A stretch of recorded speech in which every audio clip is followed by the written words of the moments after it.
Hey guys, so we got a new install today from Megachip.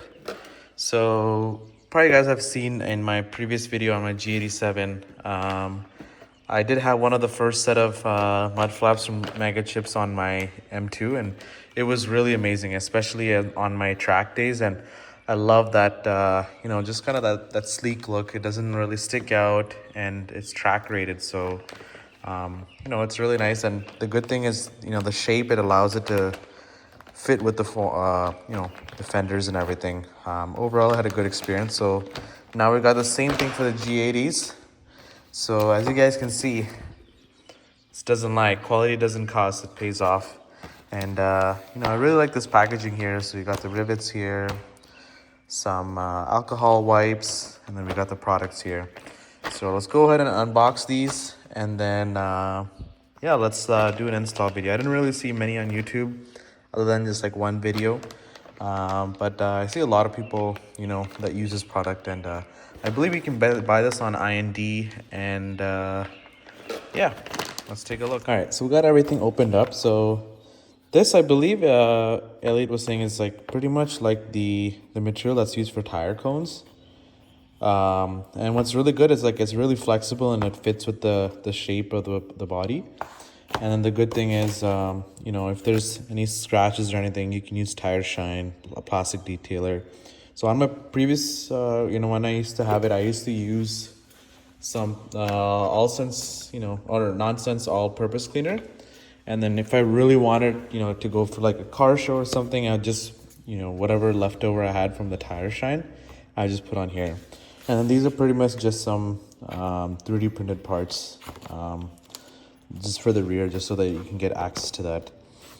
And then, what I really like about these compared to, I guess, like, the kind of like carbon fiber or like the, just like that single flap, is what I noticed on my M5 is whenever there's like a little gap in between there, like you pick up rocks in between, and then what happens is that stiff piece starts to like bend, and then you'll have more rocks inside there. So the good thing about this is like, it'll match whatever temperature, the environment is, and it won't make sure that, anything comes inside because of this lip that you have here. And then these are instructions here, but we got a primer pad, then also some alcohol prep wipes as well too. So should be a pretty straightforward install. All right, so we finished the one other side, so the right hand side. So what I did is I turned the wheel all the way to the right, and then you gotta pop out the rivets, and then go back here and show, might be easier. So it comes with this tool. You gotta pop out 3 rivets, so you pretty much just line it up to the center of the rivet. So something like here, right in that center point there. And then you got to use a hammer. For whatever reason, I don't know if it's because it's brand new or whatever, if it was made in Germany, I had to put like a little bit more of force than I did on my G87 or even my F90. So you had to, definitely put some little force. And then what'll happen is it'll go inside the stem of it, and it'll eventually come out. Or, if you're lucky enough, I think I got one of them out. And then what you're gonna do is you're gonna take your alcohol wipe, you're gonna wipe everything down here. And then obviously you have the new rivets here. So we're gonna go grab this other side here. So the main thing is you wanna kind of just like line it up and see what you want. So obviously it's a 4-way here, and then it's slotted here at the bottom. So basically you want to do the first one, and then what I kind of, I think in the instructions it says to put the adhesive towards the end, but what I kind of like is I want to do the adhesive right away, because what I noticed on this one is I did the adhesive at the last step, and I kind of see like a little bit of a wrinkle here. I'm sure it'll go once I start driving. And I put heat into that area, but I want to try putting the 3M adhesive right after I put this first rivet. So let's go ahead and try that right now.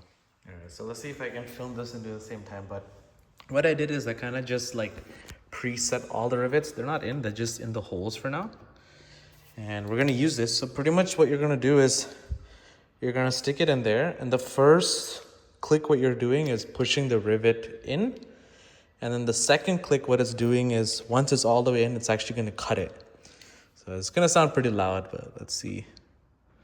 So we're gonna line this up here, make sure we have good patch there. So I squeezed it one, and I'm gonna squeeze it again. Oh wait, let's try this again. Good forearm workout. There you go. So that second piece just came out. So now, let's try this out now here. Actually, we can probably do the second one and then put the adhesive on.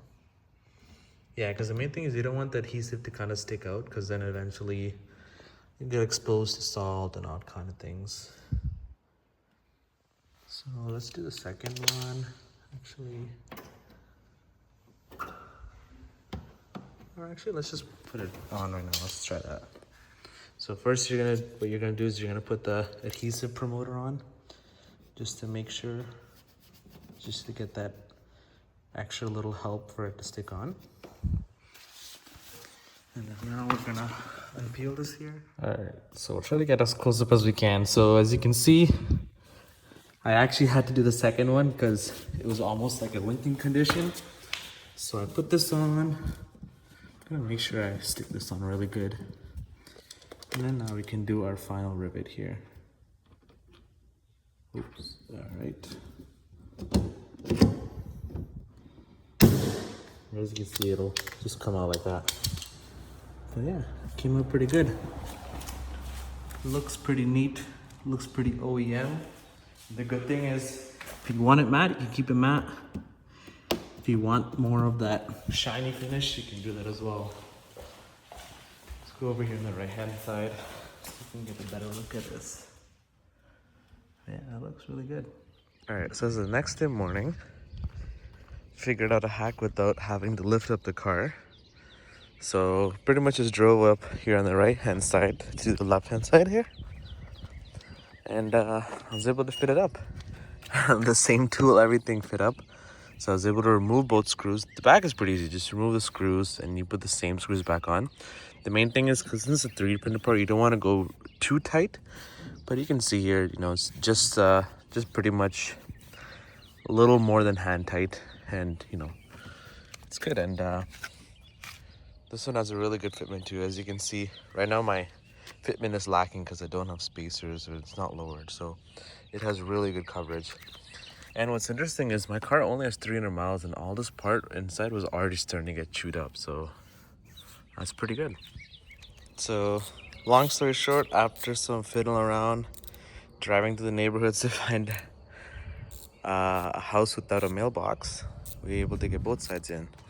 So yeah, pretty much, you know, from afar, this is what I like about it. It looks very OEM. You don't see that like really long lip of the flap. And when you get up and close in person, it almost looks like it's, you know, I know like on some of the M3s, you can get like this trim here.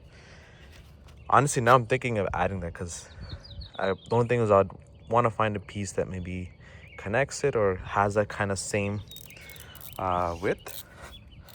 But yeah, it fits up really, really nice. And this is actually on stock fitment, so I'll be excited to see, because right now it's basically poking past the wheels. I remember on my G87 I had spacers and it was like flush fitment. So that would be really interesting to see here. But yeah, let me know if you guys have any questions or concerns. And shout out to Megachip Solutions for providing these parts.